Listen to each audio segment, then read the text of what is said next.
Hello. We have today the 20th episode of the Spanish Media Diaries. There is a whole playlist if you're really interested in seeing all of the things that I have consumed that were created in Spanish for the most part. Today we primarily have books, so we'll start with those, I guess. Since the last episode, I have finished 6 books, I guess, in Spanish. So the first was La Mujer Habitada. This is a book from Nicaragua, the first book from Nicaragua that I have read. The author, Gioconda Belli, was a Sandinista, and so she is writing kind of a fictionalized account, I think, of her story of kind of finding out about the opposition forces against the dictatorship in Nicaragua, and then kind of getting drawn into that. It is partially a romance, which I really, I don't like romance very much. But overall, I really enjoyed this story. I think it's very, very readable. It's not incredibly fast-paced, but it was good. I didn't really like the ending very much, but it was fine. The experience was still very worth it, and I did read a little bit more, watch a documentary about the Sandinistas after that, and I still want to learn more about it. Then I read El Cielo de la Selva, my first book from Cuba. We're just marking countries off right and left. This is a very abstract kind of horror-ish book. I wouldn't really consider it horror.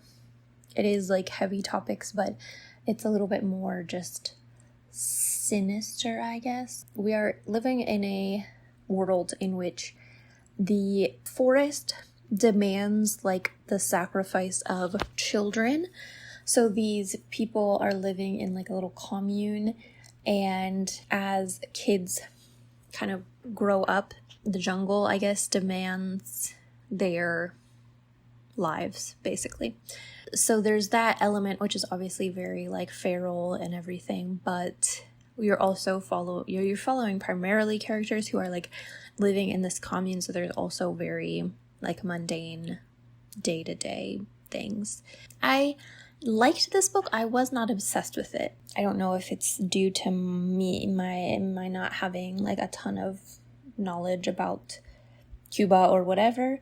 But it didn't really, I don't think it will really stick with me, but it was interesting to read. It is, I would say, a little bit more difficult to read. Obviously these are all literary native books. Then I read Relato de un Naufrago. I always want to say naufragio, but naufrago. So this is a very strange, odd little book that I picked up at basically a free library, written by Gabriel Garcia Marquez, super short, and it was actually originally a series of articles written in a newspaper very early in his career, and it was, as the title says, the story of a shipwrecked person. And so he spoke to the only survivor of this. So the ship didn't actually wreck. The people fell off the ship in a very big wave, I guess. I don't know. So 8 people, I think, fell off the ship, and there was only one survivor, but the rest of the crew was still on the ship. So he spoke to him in great detail and told his story. And this was actually so readable. It was a page turner, actually. And again, kind of difficult. It is Marquez, but it's not nearly as difficult as most of his writing, because again, it's news, narrative, and a lot of the vocabulary is very niche, but you also don't have to know it to read the book. If you know that they're talking about one's starboard, or I don't remember what the other one is even in English, so why would I need to know that in Spanish? I still looked them up, but port and starboard, I think I don't need to know those. But anyway, So there was a lot of vocabulary that, like, yes, I didn't know it, but you didn't need to know it to continue reading the story. Higher level, but super readable. I'm sure you can find this in PDF online easily. Absolutely wild that this man survived. But I do want to read more about, like, the situation surrounding it, because apparently this was a big part of the reason why, like, Garcia Marquez was, like, ejected from Colombia, because they were in a military dictatorship at the time, and part of writing this article, like, went against the official narrative. And so that's, like, super interesting to me, because reading the article or reading the, story after the fact, it doesn't seem that serious, but obviously dictatorships are very sensitive. Then I read El Buen Mal, which is a short story collection by Samantha Schweblin. One of my favorite authors in Spanish, well, in general, but she's Argentinian. I am reading her full works, and I think this was my second to last one. It is pretty new. This one might be my favorite of hers now. I'd have to reread. Prior to this, my favorite was Fever Dream, but I have actually really liked almost everything that she's written, but I liked this one so much more than I liked her previous short story collection. I want to reread this pretty much already, so highly recommend if you like this kind of weird, dark short story collection genre that I am obsessed with. If you're into that at all, this was a very, very good one. I think actually maybe the first story might have been my least favorite, so I was actually really concerned when I started it, but some of them hit. Like, I was a big fan, so again, would like to reread.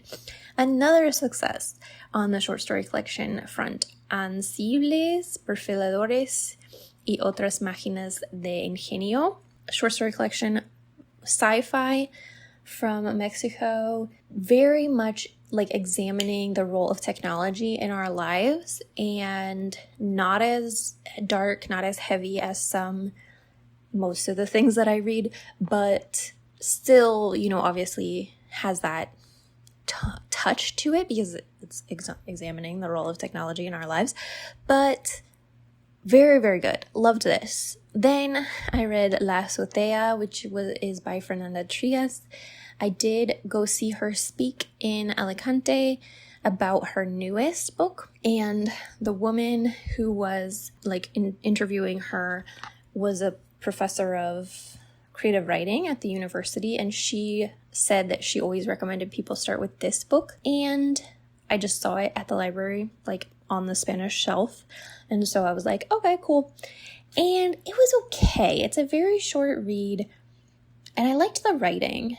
So I do think I'll try something else by Fernanda Trias. She's from Uruguay, but I didn't like this book very much. It's unsettling. It was very skilled, but yeah, you're following this adult woman and her elderly father who are living in an apartment, and the woman is pregnant and then eventually has a child, and she's clearly very deeply unwell, and she believes something very sinister is happening outside, and we as readers don't necessarily know whether that's true or not. I didn't really get it, I guess. And there are definitely taboo topics, so if you have sensitivities in that area, I would look up what that might be. So yeah, those are the books that I read. I think we're getting back into my deep love and obsession with Spanish literature, because for a while there, everything I was reading was just not hitting, and I think 3 or 4 of these I really, really liked. I think we're doing well. Shows, on the other hand, we're not doing well. So I watched The TikTok Killer because I was so surprised that this was a Spanish show. I had no idea it was Spanish when I saw the thumbnail and stuff of it on YouTube on Netflix, but it is set in Spain, and it's just a docu series, pretty short-ish. And it was horrible. I mean, watching it was horrible. This is why I don't watch true crime, why I shouldn't watch it. But yeah, it was just following the disappearance of this woman and how her killer, who was this creepy old man, was just like documenting everything on TikTok, pretending to like be part of the effort to find her. So yeah, if you're into that kind of thing, it's there. Then one that could have been so good and wasn't, Alguien Tiene que Saber, is set in Chile, and I was so excited to find a show set in Chile on Netflix. Like, there are really not very many, and this one looked like it had potential, but two points of contention with this. First of all, the show was just not very good. Like, it had potential, so it's retelling the true story of this young man who was killed, or presumably was killed at the beginning. They don't know what happened to him. He just disappeared. And then it is more or less confirmed that he was killed, but they still do not actually know what happened to him. But as like the title suggests, like someone knows, like people know, someone knows, and they're just not saying. They didn't really have enough story to make as many episodes as they made. I don't think it was a super well done show. But then more importantly, second point against the show is that apparently the family was strongly opposed to the show being made and did not participate whatsoever. And so I felt very bad once I found that out, that I even watched it. Yeah, definitely look into the case, I think, but you don't need to watch the show. Then movies, again, more potential wasted. So my partner actually suggested this movie because he'd just seen it on Netflix, that it was kind of they called it like the Spanish Ghostbusters, called a Phenomena. And again, so much potential. So it's this group of like older people. There's a woman who's like a medium. Some of them are like professors. I don't know, just people who like investigate supernatural things. And apparently this also was based on a true story. And so they are in Madrid, like trying to investigate things. And there was just like no story. Like, it was fun for vibes and stuff, but they basically just find out that there was this house that was like experiencing, phenomena, whatever. And then they are trying to figure out what's going on at this house, but like there's no motivations. There was nothing deeper that made me care about any of this. It could have been really good. And I actually think it really would have been good as a show if they'd done like episodes of them at different places investigating things, like a 6-episode miniseries or something like that.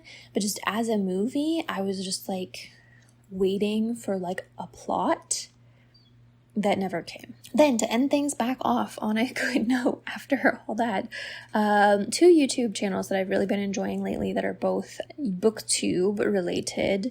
One of them is a video podcast called El Book Club con Isa y Alba, and this is from Mexico. It's a podcast that talks about a book specifically, like each time. So I found them through their episode about Yesteryear, which I read in English, and like I wasn't absolutely wild about the book, but it is a really fun book to discuss because it's about like tradwife influencers.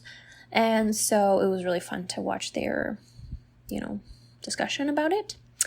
Then Entre Libros y Cuadernos, I think she is from Mexico also, but she lives in China, if I'm not mistaken. And she talks a lot about like current events in the book community, I guess you could say, which is a polite way of saying drama mostly. But I think she's quite thoughtful in the way that she approaches most of her videos. Very nice to listen to. I enjoy her videos. If you've been enjoying anything specific in Spanish lately, let me know in the comments, and I will see you in the next video.